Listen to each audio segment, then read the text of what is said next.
This is my video for the Rio Black rifle match held September 2nd, 2023. This match allowed people to practice for the Red October Cold War event being held at the same range in about a month. I will be competing in Free World Irons Division using this 20-inch A2 style build. Breakdown of the components is as follows. It is an OD Green KP15 lower with ambi controls and recluse trigger. The upper is an A2 with M4 feed ramps and a Ballistic Advantage Modern Series government profile barrel with 1-in-7 twist. The free float tube is from Hogue. They're relatively cheap and it fits well with the retro aesthetic of this particular build. The bolt carrier group is a Young Manufacturing Chrome M16 with HMB bolt, and the compensator is from Griffin Armament. I am using one of K&S Precision's step-down front sights, which allows for a little bit more precision, and I have zeroed the rifle using the Santos Improved Battle Zero that really helps for action shooting competitions with a iron sight build like this. This is the match schematic of approximate target locations.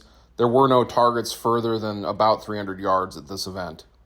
On stage 1 here, we have 5 reactive targets that are closer. When you hit them, they flip back and an orange flag is exposed. Then 3 static silhouettes with magneto speed strobes on them. You'll shoot all these targets from 2 different positions. I choose to engage the targets in a straight left to right pattern regardless of distance.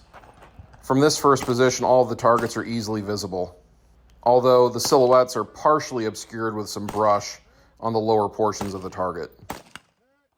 At the second position, I'm going to have some difficulty with target visibility because I really didn't plan out how I was going to shoot from that position. The supported position I take puts me in a spot where brush obscures many of the targets and one of the closer targets completely disappears, and I don't engage it because I don't see it. The better position to shoot from would be to post up on top of this black vertical to my left, but again, I didn't really pay attention to how other people shot the stage either. Doing well at these events is only partially dependent upon one's marksmanship. Much more of it is dependent upon having the mental focus to read and understand a stage description, interpret that stage description into a stage plan, and executing that plan without any errors. If your mind is cluttered with background noise like work stress or fatigue, it makes it a lot harder to maintain that level of focus. I am 5th in my division on this stage with 76.93% of the winner's score. That plus 15-second penalty for failing to engage the target from the second position cost me quite a bit of points. On this stage, there are 5 large static steel targets that have to be engaged from the first position.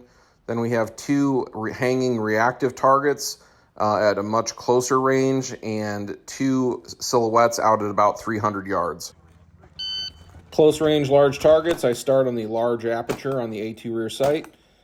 No problem making the hits. Quick transitions on those last 3 that are closer together. But what do I forget to do on my way up here? Switch to the small aperture for shooting for more precision on the smaller targets. And I'm going to realize that as I start engaging them. Switching a magnifier in and out of the way or adjusting magnification from 1x to 3 or 4x on a stage like this is second nature, but switching apertures, not something I do very often. Easily get the hit there after switching apertures. These 300-yard targets are at an angle relative to the prop that makes it hard to support from where I have to shoot on the stairs, so I just shoot those unsupported.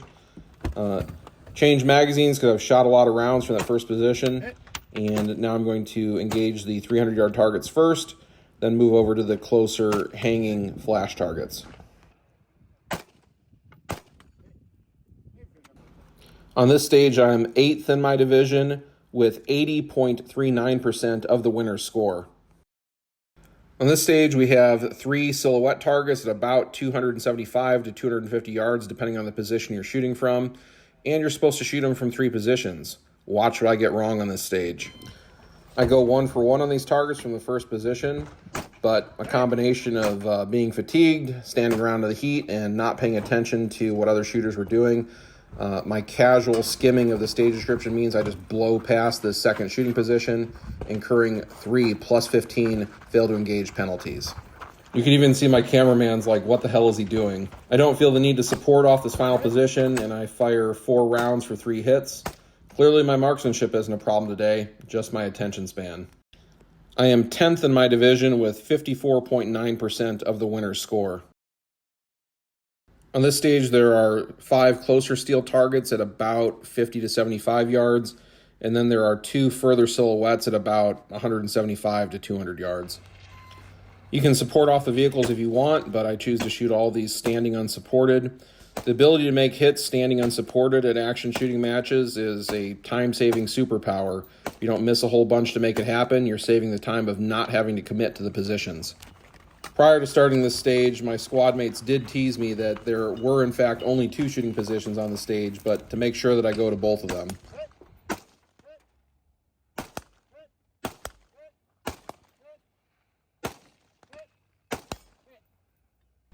Always good to finish on a strong note. I have the division win on this stage, giving me 100 match points.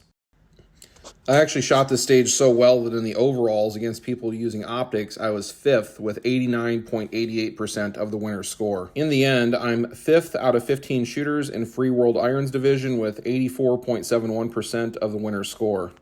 Overall, I am 31st out of 85 shooters with 59.49% of the winner's score. Thank you for watching. If you like this kind of action shooting competition content, please consider supporting me on Patreon. And always remember, the Second Amendment is for everyone.